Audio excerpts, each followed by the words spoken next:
2-3 दिन और रुक जाइए प्लीज। आपके बिना मुझे बहुत डर लगेगा।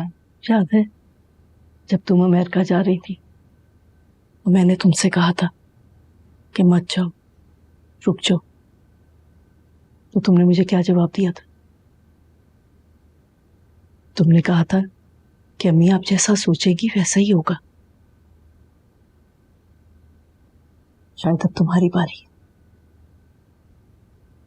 तुम भी बेटा अपनी सोच को मुस्बत रखो और अल्लाह से पूरी उम्मीद रखो कि वो सब ठीक रखेगा।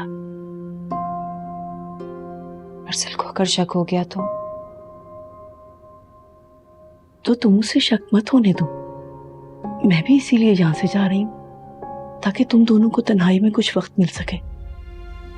मैं जानती हूं तुम दोनों एक दूसरे से बहुत प्यार करते हो। मैंने तो भी वहां जाकर एक नया महाज पार करना है।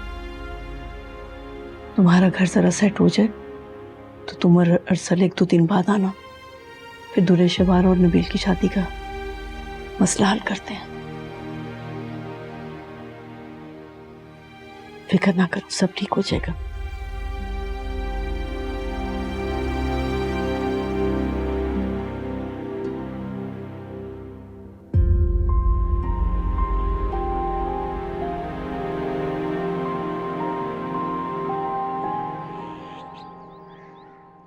कैसा?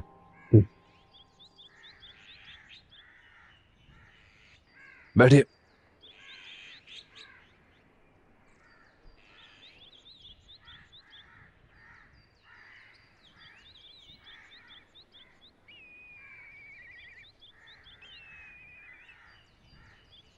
बोलिए।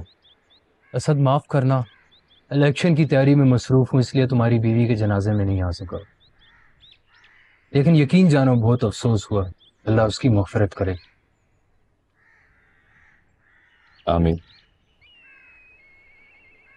फिर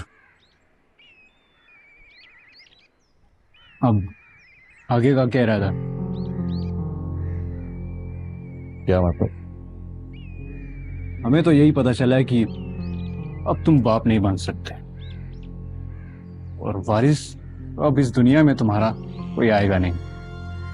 इतनी बड़ी जागीर का क्या करोगे तुम? तुम्हारी ये हिम्मत कैसे हुई मुझसे ऐसे बात करने की? ये मत भूलो कि तुम मेरे घर में हो। अपना ये गुस्सा काबू में रखो। और वैसे भी तुम्हारी ये बात अब इस हवेली से निकल के हमारे घरों तक जा पहुंची है। और वैसे भी तुम्हारे चिल्लाने से तुम्हारी खामी खूबी में नहीं बदल जाएगी। इसी वक्त यहां से दफा हो जाओ। निकलो यहां से, निकलो।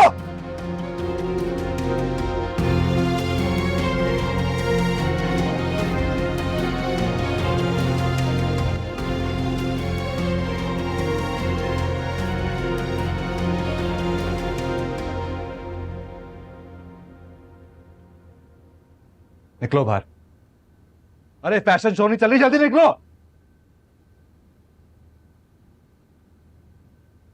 ये सब कुछ आपने किया है ना? कि जो बाहर गांव वाले बकवास करते फिर रहे हैं, आपने बताया उनको मेरे बारे में ना? दिमाग ठीक है तुम्हारा? भला मैं क्यों ऐसा करूंगी?